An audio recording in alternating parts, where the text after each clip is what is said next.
तर दुसरीकडे रोहित पवार आज बारामती पोलीस ठाण्यामध्ये जाणार आहेत। बारामती पोलीस ठाण्यात डीजीसीए आणि बीएसआर विरोधात रोहित पवार तक्रार करणार आहेत। रोहित पवार बारामती पोलीस ठाण्यामध्ये गुन्हा नोंदवण्यासाठी प्रयत्न करणार आहेत। रोहित पवारांसोबत योगेंद्र पवारही असतील।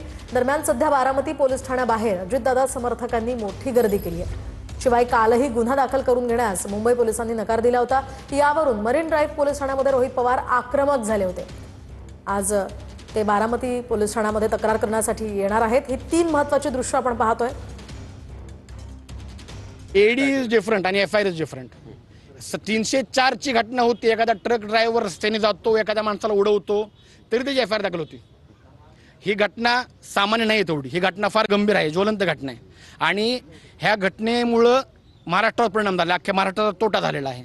ह्यासाठी आम्ही इथं आलेलो आहोत की तपास होऊ दे, तपास व्हायला काय अडचण नाही। अनेक एफआयआर दाखल होतात ॲक्सिडेंटच्या, त्यात ही एक एफआयआर होईल, तपास होईल, तपासांती काय होईल ते होईल। सचिन सर बोलतो। पाहतो या ठिकाणी सर्व वकील मंडळी जे आहे त्या ठिकाणी दाखल झाले आहे आणि आमदार रोहित पवार यांच्या सोबत हे सर्व वकील मंडळी